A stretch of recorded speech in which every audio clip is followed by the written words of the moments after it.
BJP എന്ന രാഷ്ട്രീയ പാർട്ടിയുടെ കരുത്ത് അതിൻ്റെ മാതൃസംഘടനയായ RSSന്റെ കൈകളിലാണ്. എപ്പോഴൊക്കെ BJPക്ക് അപജയം സംഭവിക്കുന്നു അല്ലെങ്കിൽ അതിൽ പുഴുക്കുത്തുകൾ സംഭവിക്കുമ്പോൾ RSS രംഗത്ത് എത്താറുണ്ട്. BJPയുടെ നിയന്ത്രിക്കുന്ന ഘടകവും അതിൻ്റെ സംഘടനാ സെക്രട്ടറിമാർ എന്ന് പറഞ്ഞ് RSS നൽകാറുള്ള BJPക്ക് നൽകാറുള്ള അവരുടെ മുതിർന്ന പ്രചാരകന്മാർ തന്നെയാണ്.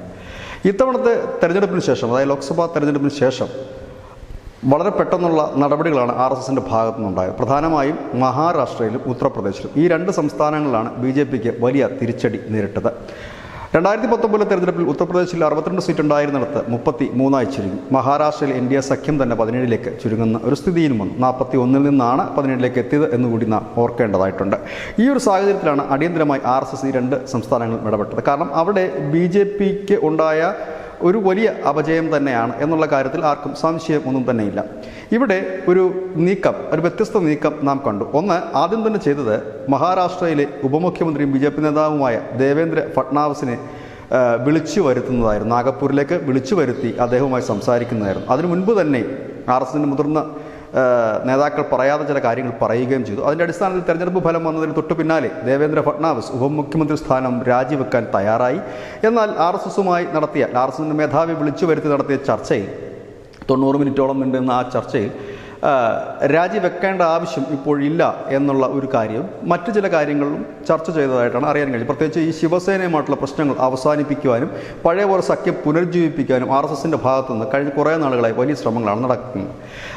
ഈ ഒരു ചർച്ചയുടെ 2 ദിവസം കഴിഞ്ഞപ്പോൾ മഹാരാഷ്ട്രയിൽ NDA മുന്നണി, അതായത് BJPയുടെ റാലി എന്ന് വേണമെങ്കിൽ പറയാം, ആ റാലിയിൽ ഏക്നാഥ് ഷിൻഡെയും അജിത് പവാറും ഉൾപ്പെടെയുള്ള NDAയിലെ മഹാരാഷ്ട്രയിലെ പ്രധാനപ്പെട്ട നേതാക്കളെല്ലാം തന്നെ പങ്കെടുത്തു. ആ റാലിയിൽ ദേവേന്ദ്ര ഫട്നാവിസ് ജനങ്ങളോട് പറഞ്ഞത് തങ്ങൾക്ക് തെറ്റുപറ്റിയിരിക്കുന്നു, അമിതമായ ആത്മവിശ്വാസം തങ്ങളുടെ പ്രവർത്തകരെ അലസന്മാരാക്കി, തങ്ങൾക്ക് വോട്ട് ചെയ്യുന്നവരായിട്ടുള്ള 60% പേരുടെ വോട്ടുകൾ തങ്ങൾക്ക് നഷ്ടപ്പെട്ടു. അതായത് അവരാരും വോട്ട് ചെയ്യാൻ പോയില്ല, തങ്ങൾ പ്രവർത്തിച്ചില്ല, തങ്ങളുടെ അലസതയും മടിയുമൊക്കെയാണ് ഈ തോൽവിയുടെ കാരണമെന്ന് ഒരു വലിയ തുറന്നു പറച്ചിലും കുറ്റസമ്മതവുമാണ് നടത്തിയത്. രണ്ടാമത് നമ്മൾ കാണുന്നത് RSSന്റെ ഇടപെടൽ കാണുന്നത് ഉത്തർപ്രദേശിലാണ്. ഉത്തർപ്രദേശിൽ ഈ തെരഞ്ഞെടുപ്പ് തോൽവിക്ക് തൊട്ടു പിന്നാലെ അവിടുത്തെ ഒരു ബൈഠക്കിന് 4 ദിവസം നീണ്ടു നിൽക്കുന്ന ബൈഠക്കിനായിട്ട് RSSന്റെ മേധാവി മോഹൻ ഭഗവത് ഉത്തർപ്രദേശിൽ എത്തുകയുണ്ടായി. ആ 4 ദിവസത്തിനിടയിൽ അദ്ദേഹം BJPയിലെ ചെറുതും വലുതുമായ അനവധി നേതാക്കളെ കാണുകയും സംസാരിക്കുകയും മറ്റും ചെയ്തിരുന്നു. അദ്ദേഹം പോയതിന് തൊട്ടു പിന്നാലെ RSSന്റെ ഒരു സംഘം ഉത്തർപ്രദേശിലെ ലക്നൌവിലെത്തി. BL സന്തോഷിൻ്റെ നേതൃത്വത്തിലുള്ള BL സന്തോഷിന് തന്നെയാണ് RSSന്റെ മുതിർന്ന പ്രചാരകനാണ്.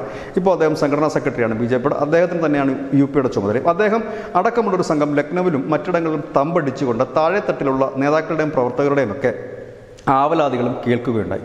അതിനുശേഷം നമ്മൾ ഇന്നലെ കാണുന്നത് ഉത്തർപ്രദേശിലെ BJPയുടെ ഒരു പൊതുസമ്മേളനം എന്ന് പറയുമ്പോൾ BJPയുടെ ഉത്തർപ്രദേശിലെ പഞ്ചായത്ത് പ്രസിഡന്റുമാർ മുതൽ മുകളിലേക്ക് ഉള്ളവരുടെ ഒരു യോഗം നടക്കുന്നു. JP നദ്ദയും യോഗി ആദിത്യനാഥും അടക്കമുള്ളവർ പങ്കെടുക്കുന്നു. അവിടെ വെച്ച് യോഗി ആദിത്യനാഥ് പറഞ്ഞ ഒരു പ്രധാനപ്പെട്ട കാര്യമുണ്ട്. നമ്മളുടെ ഇടയിൽ ഭിന്നിപ്പുണ്ടാക്കി നമ്മൾ തകർക്കുക എളുപ്പമാണ്, അതുകൊണ്ട് നാം ഒന്നിച്ചു നിൽക്കേണ്ട സമയം സമാഗതമായിരിക്കുന്നു എന്നുള്ളതാണ്. ഇവിടെ ശ്രദ്ധേയമായ 2 കാര്യം. ഈ തെരഞ്ഞെടുപ്പിന് ശേഷം RSS നേരിട്ടിടപെട്ട 2 സംസ്ഥാനങ്ങൾ ഉത്തർപ്രദേശും മഹാരാഷ്ട്രയുമായിരുന്നു. അവിടുന്ന് 2 നേതാക്കൾ തന്നെയാണ് കാര്യങ്ങൾ വിളിച്ചു പറയാൻ മുൻനിരയിലേക്ക് എത്തിക്കൊണ്ടിരിക്കുന്നതും എത്തിയതുമായ കാഴ്ച നാം കാണുന്നു. ഒന്ന് ദേവേന്ദ്ര ഫട്നാവിസും മറ്റൊന്ന് യോഗി ആദിത്യനാഥുമാണ്. അതായത് BJPയുടെ 1ാം നിര നേതൃത്വം നരേന്ദ്രമോദി, അമിത് ഷാ, രാജ്നാഥ് സിംഗ് അടങ്ങുന്ന നേതൃത്വത്തിൻ്റെ ആ ഈക്വലി തന്നെ അടുത്ത നേതൃത്വത്തെ ഉയർത്തിക്കൊണ്ട് വരുവാനുള്ള ഒരു നീക്കമാണ് RSS ആരംഭിച്ചിരിക്കുന്നത്. കാരണം നമുക്കറിയാം 2025 എന്ന് പറയുമ്പോൾ RSSന്റെ 100ാം വാർഷികം ആഘോഷിക്കുന്നു. ഈ വർഷം അവസാനം മഹാരാഷ്ട്രയിൽ തെരഞ്ഞെടുപ്പ് നടക്കുന്നു. 2027 ഉത്തർപ്രദേശിൽ തെരഞ്ഞെടുപ്പ് നടക്കുന്നു. ഉടൻ തന്നെ ഉത്തർപ്രദേശിൽ ഒരു 10 ഉപതെരഞ്ഞെടുപ്പ് നടക്കുന്നുണ്ട്, 10 നിയമസഭാ മണ്ഡലങ്ങളിലേക്കൊക്കെ. അപ്പോൾ ഒരു വിജയം അനിവാര്യമാണ്. ഇവിടെ എല്ലാ ഭിന്നതകളും മറന്ന് ഒറ്റക്കെട്ടായി മുൻപോട്ട് പോകണം. അതിന് ആ സംസ്ഥാന തലത്തിൽ തന്നെ, അതായത് മുൻകാലങ്ങളിൽ, അതായത് കഴിഞ്ഞ ഈ 2014 ശേഷം 2024 വരെ നാം കാണുന്ന ഒരു കാഴ്ച BJPയുടെ ചെറുതും വലുതുമായ എല്ലാ തെരഞ്ഞെടുപ്പുകളിലും മറ്റും നരേന്ദ്രമോദിയെ ഒരു ഐക്കണാക്കി കാണിച്ചുകൊണ്ട് നരേന്ദ്രമോദി പങ്കെടുക്കുന്ന റാലികളും മറ്റുമായിരുന്നെങ്കിൽ ഇപ്പോൾ അതിനൊരു ചെറിയ മാറ്റം വന്ന് തുടങ്ങിയിരിക്കുന്നു എന്ന് തന്നെ മനസ്സിലാക്കാൻ കഴിയുന്നു. കാരണം വിവിധ സംസ്ഥാനങ്ങൾ അവിടെയുള്ള നേതാക്കൾ തന്നെ അതിന് ചുക്കാൻ പിടിക്കുകയും അവർ തന്നെ അതിൻ്റെ പ്രചരണമുഖമായി മാറുകയും ചെയ്യുന്നു. കാരണം 2014 നരേന്ദ്രമോദിയുടെ വലിയ വിജയത്തിന് ശേഷം RSS ആദ്യം പറഞ്ഞ കാര്യം, എപ്പോഴും മോദി മോദി എന്ന് നാമം ജപിച്ചുകൊണ്ടിരുന്നു കഴിഞ്ഞാൽ വിജയമുണ്ടാകില്ല, നിങ്ങൾ ഓരോരുത്തരും മോഡിയായി മാറണമെന്നാണ്. അതിൻ്റെ ഒരു ചുവട് പിടിച്ച് വേണം നമ്മൾ ഈ നീക്കത്തെ കാണാൻ. അതായത് ഉത്തർപ്രദേശിലെ യോഗി ആദിത്യനാഥിൻ്റെ കീഴിൽ ശക്തമായി തന്നെ മുൻപോട്ട് പോകുവാൻ യോഗി ആദിത്യനാഥിന് തന്നെ പാർട്ടിയുടെയും മുഖ്യമന്ത്രിയുടെയും ഒക്കെ റോളിൽ ഒറ്റയ്ക്ക് ഒരു മുഖമായി മാറുവാൻ ഉള്ള ഒരു നിർദ്ദേശം ലഭിച്ചിരിക്കുന്നു എന്ന് തന്നെ വേണം കരുതാൻ. കാരണം ഇന്നലെ JP നദ്ദയല്ല യോഗത്തിൽ തിളങ്ങിയത്, യോഗി ആദിത്യനാഥ് തന്നെയായിരുന്നു.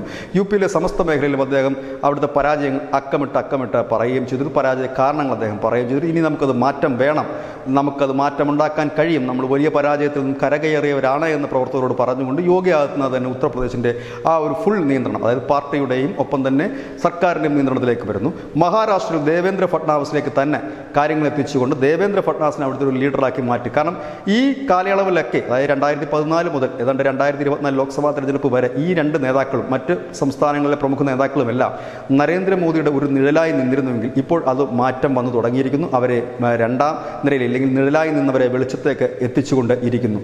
അതായത് മഹാരാഷ്ട്രയിൽ ദേവേന്ദ്ര ഫട്നാവിസിന് ഒരു ഫുൾ റോളിലേക്ക് പോകുന്നു. അതിൻ്റെ ഭാഗമായിട്ടാണ് പൊതുജനങ്ങളോട് തുറന്ന് തെറ്റുകൾ സമ്മതിക്കുന്നതിൻ്റെ, അത് RSSൻ്റെ നിർദ്ദേശാനുസരണമാണ് അത്തരമൊരു റാലി വിളിച്ചുകൂട്ടി പൊതുജനങ്ങളോട് തങ്ങൾക്ക് തെറ്റുപറ്റി എന്ന് ദേവേന്ദ്ര ഫട്നാവിസ് പറയേണ്ടി വന്നു. കാരണം ദേവേന്ദ്ര ഫട്നാവിസ് കേന്ദ്ര നിർദ്ദേശം അനുസരിച്ചിട്ടാണ് പല കാര്യങ്ങളിലേക്കും നീങ്ങിയിരുന്നത് എന്നൊരു വാർത്തയുണ്ട്. ദേവേന്ദ്ര ഫട്നാവിസിൻ്റേതായ ചില പിടിവാശികളുമൊക്കെയാണ് ശിവസേനയുമായിട്ടുള്ള അകൽച്ചയ്ക്ക് ഒരു ആക്കം കൂട്ടിയതെങ്കിൽ ഇത്തവണ ഒരു അനുസരണയുള്ള കുട്ടിയെപ്പോലെ ദേവേന്ദ്ര ഫട്നാവിസ് മുൻപിൽ വരികയും അഹോരാത്രം പണിയെടുക്കാനുള്ള നീക്കവുമായി മുൻപോട്ട് വന്നു. ഉത്തർപ്രദേശിൽ യോഗി ആദിത്യനാഥിലേക്ക് മടങ്ങുന്നു. കാരണം 2024 തെരഞ്ഞെടുപ്പിൽ, ലോക്സഭാ തെരഞ്ഞെടുപ്പിൽ നമ്മൾ ശ്രദ്ധിച്ച ഒരു കാര്യമുണ്ട്, ഇല്ലെങ്കിൽ പലവരും വലിയ വാർത്തയാക്കാതെ പോയൊരു കാര്യമുണ്ട്. യോഗി ആദിത്യനാഥ് വലിയ ആക്റ്റീവായി രംഗത്തില്ലായിരുന്നു എന്നുള്ളതും ശ്രദ്ധേയമാണ് 2024 തെരഞ്ഞെടുപ്പിൽ. കാരണം അതിന് BJPക്ക് അകത്തുള്ള ചില നേതാക്കന്മാർ തമ്മിലുള്ള ചില അസ്വാരസ്യങ്ങളും പടലപ്പിണക്കങ്ങളും ഒക്കെ ആയാണ് അതിന് പിന്നിൽ പറഞ്ഞു കേൾക്കുന്നത്. ഏതായാലും അതിനൊരു മാറ്റം വരുന്നു. BJPയുടെ രണ്ടാം നിര നേതൃത്വത്തെ RSS പതുക്കെ ഉയർത്തിക്കൊണ്ടുവരികയാണ്. ഒരുപക്ഷെ 2029 ലോക്സഭാ തെരഞ്ഞെടുപ്പ് ആകുമ്പോഴേക്കും യോഗിയും ഫട്നാവിസും അല്ലെങ്കിൽ ഹിമന്ത ബിശ്വ ശർമ്മയും ഒക്കെ അടങ്ങുന്ന ഒരു വലിയ രണ്ടാം നിര ഗ്രൂപ്പ് ആയിരിക്കാം ഒരുപക്ഷെ ഇനി BJPയെ ഭാവിയിലേക്ക് നയിക്കുന്നത്. ഇത് തന്നെയാണ് ന്യൂസിൻ്റെ മലയാളത്തിൻ്റെ ഇന്നത്തെ അനാലിസിസ് പോയിന്റും. നന്ദി, നമസ്കാരം.